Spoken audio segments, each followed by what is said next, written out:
ಸತಿಯರ ವ್ರತಗಳ ಕೆಡಿದುವ ದುರುಳ ರುಚಿದಿಯೊಳು ದೀಪರು ನಿರಂತರ ಸತಿಯರ ವ್ರತಗಳ ಕೆಡಿದುವ ದುರುಳರು ಚಿದಿಯೊಳು ದೀಪರು ನಿರಂತರ ಮತಿಹೀನರುಗಿ ಜಗಮುಖ್ಯರ ಸಂಗತಿಯರಿದೆ ಮೌನೀಶ್ವರ ಸತಿಯರ ವ್ರತಗಳ ಕೆಡಿದುವ ದುರುಳರು ಚಿದಿಯೊಳು ದೀಪರು ನಿರಂತರ. ಸರಿಯಾಗಿ ಯೋಚಿಸಿ ನೋಡಿ, ಹೆಣ್ಣಾದವರಿಗೆ ಗೌರವವನ್ನು ಕೊಟ್ಟು ನಾವು ನಡೆಸಿಕೊಂಡಿರುವುದಾದರೆ ಅದು ನಮಗೆ ಯಾವ ಕಾರಣಕ್ಕೂ ಮರೆಯುವುದಕ್ಕೆ ಸಾಧ್ಯವಿಲ್ಲ. ಮಾತ್ರವಲ್ಲ, ಪತಿವ್ರತಿಯಾದಂತಹ ಹೆಣ್ಣನ್ನು ಪೂಜನೀಯ ಭಾವದಿಂದ ನಾವು ಕಂಡವಿ ಎಂದಾದರೆ ನಾವು ಹಿಂದೆ ಮಾಡಿದಂತಹ ಪಾಪಗಳೆಲ್ಲವೂ ಕಳೆದು ಪುಣ್ಯವನ್ನು ಸಂಪಾದಿಸಿಕೊಳ್ಳುವುದಕ್ಕಾಗಿ ಸಾಧ್ಯ ಉಂಟದು. ನೀವೊಮ್ಮೆ ಯೋಚಿಸಿ ನೋಡಿದ್ದೀರಾ, ನಿಮ್ಮ ಈ ಭೂಲೋಕದಲ್ಲಿ ಪತಿವ್ರತೆಯರಿಗೆ ಕ್ಷೇಮದಿಂದ ಬದುಕುವುದಕ್ಕೆ ಸಾಧ್ಯ ಉಂಟ? ಅವರನ್ನು ಕಾಮದೃಷ್ಟಿಯಿಂದಲೇ ಕಾಣುವವರು ಹೆಚ್ಚಲ್ಲದೆ ಅಂತಹ ದುಷ್ಟರು ನಿಮ್ಮ ಆ ಭೂಲೋಕದಲ್ಲಿ ಇಲ್ಲದೆ ಯಾರಿದ್ದಾರೆ? ಕೀಚಕನೇನು ಮಾಡಿದ? ಸೈರೇಂದ್ರ ವೃತ್ತಿಯಲ್ಲಿದ್ದಂತಹ ದ್ರೌಪದಿಯನ್ನೇ ಬಯಸುವುದಕ್ಕಾಗಿ ಮುಂದಾದವನಿದ್ದಾನೆ. ಹೆಚ್ಚಾಗಿ ದುಶ್ಯಾಸನೇ ಆ ಹೆಣ್ಣಿನ ಸೀರೆಯನ್ನು ಎಳೆಯುವುದಕ್ಕಾಗಿ ಮುಂದಾದ. ಮಾತ್ರವಲ್ಲ, ಪತಿವ್ರತಿಯಾದಂತಹ ಸೀತಾದೇವಿಯನ್ನು ಆ ದುಷ್ಟನಾದಂತಹ ರಾವಣೇಶ್ವರನು ಬಯಸಿದ್ದು ಹಾಗಿರುವಾಗ ಹೆಣ್ಣಾದವರಿಗೆ ಅಲ್ಲಿ ಸ್ವಾತಂತ್ರ್ಯವಾಗಿ ಹೋಗುವುದಕ್ಕೂ ಸಾಧ್ಯವಿಲ್ಲ. ಮಾತ್ರವಲ್ಲ, ಸ್ವತಂತ್ರವಾಗಿ ಇರುವುದಕ್ಕೂ ಸಾಧ್ಯವಿಲ್ಲ. ಅಂತಹ ಪತಿವ್ರತಿಯರಿಗೆ ತೊಂದರೆಯಾದಂತಹ ರಸೆಗೆ ನಾವು ಇಳಿಯಬೇಕು ಎಂಬ ಹಾಗೆ ಆಡಿದಿರಿ ಎಂದಾದ್ರೆ ನಾವು ಒಪ್ಪುವುದಿಲ್ಲ. ಭೂಮಿಯಲ್ಲಿ ಪತಿವ್ರತೆಯಲ್ಲಿ ಯಾರು ಅಂತ ಕೇಳುವಾಗ ಮೊದಲು ಬರುವ ಹೆಸರು ಯಾವುದು? ಅಹಲ್ಯೆ. ಅದಕ್ಕೆ ಆ ಅಹಲ್ಯೆಗೆ ಇಂದ್ರ ಮಾಡಿದ ದ್ರೋಹ ಯಾವುದು? ಗೌತಮನ ರಚಿಯ ಬಯತಿ ಮಗೇಂದ್ರನು ಘಾತಕದಲ್ಲಿ ಸಂಚನು ಹೂಡಿಯೇ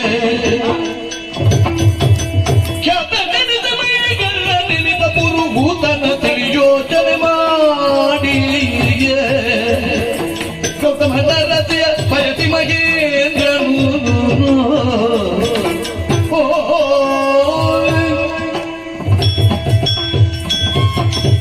ಗೌತಮನ ರಚೆಯಾದಂತಹ ಅಹಲ್ಯೆ ಬಯಸಿದಂತಹ ದೇವೇಂದ್ರ ತನಗೆ ಅವರನ್ನು ಪಡೆಯಲೇಬೇಕು ಎನ್ನುವಂತಹ ವಾಂಛೆಯುಳ್ಳವನಾಗಿ ಅವರು ಬೇರೆಯವರ ಹೆಂಡತಿಯಿಂದ ಗೊತ್ತಿದ್ದರೂ ಮೋಸ ಮಾಡಿ ಅವನು ಸೇರುವಂತಹ ಪ್ರಯತ್ನದಲ್ಲಿ ತೊಡಗಿ ಗೌತಮರಿಂದ ಮೈ ಎಲ್ಲ ಕಣ್ಣಾಗುವಂತೆ ಹೇಳಿ ಶಾಪವನ್ನು ಪಡೆದವನಿದ್ದ. ಸರಿ, ದೇವತೆಗಳ ಅಧ್ಯಕ್ಷನಾಗಿದ್ದುಕೊಂಡೇ ಬೇರೆಯವರ ಹೆಂಡತಿಯನ್ನು ನೋಡಬೇಕು ಕೆಟ್ಟ ದೃಷ್ಟಿಯಿಂದ ಅಂತ ಲೋಕಕ್ಕೆ ಪಾಠ ಮಾಡುವಲ್ಲಿ ತನ್ನನ್ನು ತಾನು ತೊಡಗಿಸಿಕೊಂಡಂತಹ ಆ ದೇವೇಂದ್ರನ ಲೋಕದಲ್ಲೇ ನೀನು ಇದ್ದುಕೊಂಡು ಹೀಗೆ ಮಾತಾಡಿದ್ಯಲ್ಲ, ಈಗಲೂ ಯೋಚನೆ ಮಾಡು. ಏನು ಪತಿವೃತೆ ಪತಿವೃತೆ ಪತಿವೃತೆ ಅಂತ ಹೇಳಿದ್ಯಲ್ಲ, ಈ ಪತಿವೃತೆ ಎನ್ನುವಂತಹ ಯಾರು ಎನ್ನುವಂತ ಪ್ರಶ್ನೆಗೆ ಉತ್ತರವಾಗಿ ಸಿಗುವುದು ಎಲ್ಲ ಭೂಲೋಕದವರೇ. ಒಂದೇ ಒಂದು ದೇವಲೋಕದ ಹೆಣ್ಣುಮಗಳನ್ನು ತೋರಿಸಿ ನೀನು ಪತಿವೃತೆ ಅಂತ ಹೇಳಿ ಪತಿವೃತೆಯಾಗಿ ತನ್ನನ್ನು ತಾನು ತೊಡಗಿಸಿಕೊಂಡವರು. ಆದ್ದರಿಂದಲೇ ಪತಿವೃತೆಯರ ಶೀಲವನ್ನು ಕೆಡಿಸಲೋಸಕವಾಗಿ ತೊಡಗಿಸಿಕೊಂಡಂತಹ ಆ ದೇವೇಂದ್ರನ ಲೋಕದಲ್ಲಿದ್ದು ಭೂಮಿಯನ್ನು ಜರಿಬೇಕು. ತಿಳಿದು ಬರ್ತಾಯಿ ಬರುವುದಿಲ್ಲ. ಆ ದೇವೇಂದ್ರನೇ ಹೇಳಿ ಕಳಿಸಿ. ನಾನೀಗ ನಿಮಗೆ ಇಷ್ಟೊಂದು ಕಥೆಗಳನ್ನ ಹೇಳಿದೆ. ಹೌದು, ಹಿಂದಿರುಗಿ ಹೋಗಿ ಎಂಬ ಹಾಗೆ ಆಡಿದ್ದಕ್ಕಾಗಿ ಕಥೆಗಳನ್ನ ನೆನಪಿಸಿದ್ದು.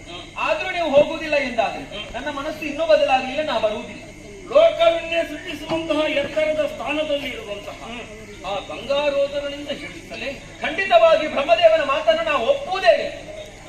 ಅಕುಂಠಿತವಾದಂತಹ ವೈಕುಂಠದ ಸ್ವರ್ಣ ಮಂಟಪದಲ್ಲಿದ್ದೆ ತನ್ನ ಕಣ್ಣ ಕೊನೆ ಮನೆ ತರಣಿಂದ ಪ್ರಪಂಚ ವ್ಯಾಪಾರವನ್ನೆಲ್ಲ ನೋಡಬಲ್ಲಂತಹ ಶ್ರೀಮನ್ನಾರಾಯಣನಿಂದ ಹೇಳಿಸಲೇ ಶ್ರೀಹರಿಯ ಮಾತಿಗೆ ನಾ ಧಿಕ್ಕಾರ. ಪರಾಕ್ರಮದ ಪರದೈವವೆನಿಸಿದಂತಹ ಪ್ರಭು ಪರಮೇಶ್ವರನಲ್ಲಿ ಹೇಳಿಸಲು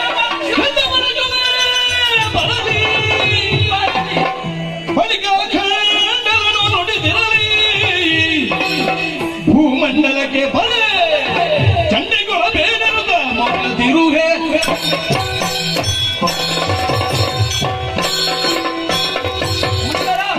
ನೀವು ಬಂದಾಡಿದಂತಹ ಸಂದರ್ಭದಲ್ಲಿ ನಾನು ಒಂದೇ ಒಂದು ಮಾತನ್ನಾಡಿ ಆ ರಸೆಗೆ ಎಳೆಯುವಂತಹ ಮನಸ್ಸು ನನಗಿಲ್ಲ ಎಂಬ ಹಾಗೆ. ಆದ್ದರಿಂದಲೂ ಬರಿಯಲ್ಲಿ ನನ್ನ ಮನಸ್ಸನ್ನು ಬದಲಾಯಿಸುವುದಕ್ಕಾಗಿ ಮುಂದಾಗುತ್ತಾ ಇದ್ದೀರಾ. ಆ ಬಂಗಾರೋದರನಾದಂತಹ ಬ್ರಹ್ಮದೇವನೇ ಬಂದಾಡಿದರೂ ನಾನು ನಿಮ್ಮ ಆ ಮಾತನ್ನು ಒಪ್ಪುವುದಕ್ಕಾಗಿ ಸಿದ್ಧಳಿಲ್ಲ.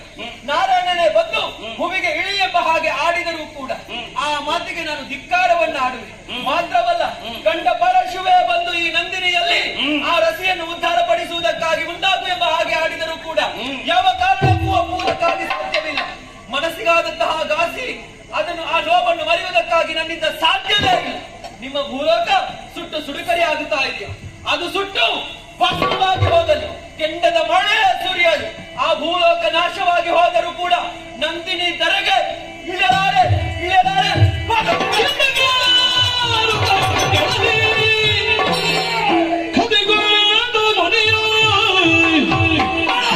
ಪ್ರಚಂಡ ವಿಲಯನು ಮುಂಡ ಮಾನದ ತೆರೆದು ಕಚ್ಚಿಸುತ್ತಿದ್ದರು ನಂದಿನಿಗೆ.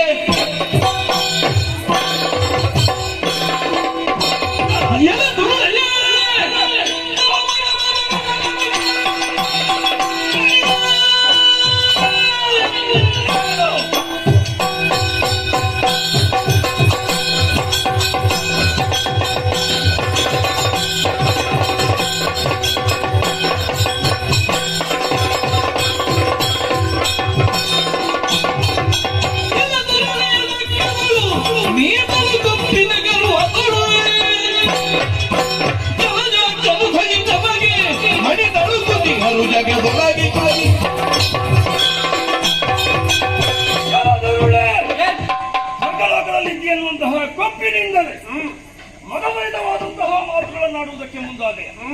ನನ್ನ ಬಗ್ಗೆ ಏನಾದರೂ ಹೇಳು. ಆ ಕುರಿತಾಗಿ ನನಗೆ ಲಕ್ಷ್ಯವೇ ಇದೆ. ನಾನೇನು, ನನ್ನ ಯೋಗ್ಯತೆ ಏನು, ಅದೋ ನನ್ನ ಅಸ್ಮಿತೆ ಏನು, ಬಲ್ಲವರು ಬಲ್ಲರು ಸಾಕು. ಅದೇ ಯಾರೋ ಈ ಪುಣ್ಯ ಭೂಮಿಯ ಕುರಿತಾಗಿ ಆಡುತ್ತಾರೋ, ಶ್ರೀಹರಿಯ ವಿಭೂತಿ ಲೀಲೆಯ ರಂಗಭೂಮಿ ಕರ್ತಾರನ ಕಮ್ಮಟ ಎನ್ನುವಂತಹ ನೆಗರ್ಚೆಯನ್ನು ಪಡೆದದ್ದು ಭೂಮಿಯ ಬಗ್ಗೆ ಬಹಳ ಕೆಟ್ಟದಾಗಿ ಮಾತಾಡುವುದಕ್ಕೆ ಮುಂದಾಗಲ್ವೋ. ನಿನಗೊಬ್ಬಳು ಅನಸೂಯೆ ನೆನಪಾಗಲಿಲ್ಲ, ನಿನಗೆ ಪರಮ ಪತಿವ್ರತೆಯಾದಂತಹ ಅಹಲ್ಯ ನೆನಪಾಗಲಿಲ್ಲ, ಶ್ರೀರಾಮ ನೆನಪಾಗಲಿಲ್ಲ, ದಿಲೀಪ ನೆನಪಾಗಲಿಲ್ಲ, ಪ್ರದೀಪ ನೆನಪಾಗಲಿಲ್ಲ. ಈ ನೆಲದಲ್ಲಿ ಚೈತನ್ಯ ಎನ್ನುವುದನ್ನು ಅಂತರ್ಯಾಮಿ ಆಗಿಸಿದಂತಹ ಪುಣ್ಯಾತ್ಮರೇ ಕರೆಯಾಗಿದ್ದಾರೆ. ಅವರ ಕುರಿತಾಗಿ ಹೊಂದಿರಿದು ಭಾವವನ್ನು ಹೊಂದಿರದವರು ನೀನು. ದೇವಭೂಮಿ, ಮಾತೃಭೂಮಿ, ಪಿತೃಭೂಮಿ, ಆಚಾರ್ಯ ಭೂಮಿ ಎನ್ನುವಂತಹ ನೆಗಟ್ಟೆಯನ್ನು ಪಡೆದಂತಹ ಪುಣ್ಯ ನೆಲವದು.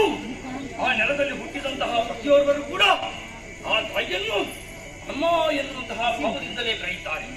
ತಾಯಿಯ ನಿನಗೆ ವಂದಿಸುವೆ. ಇದು ಅಲ್ಲಿನ ಪರಮ ಪವಿತ್ರವಾದಂತಹ ಮಂತ್ರ. ಆಗಲಿ.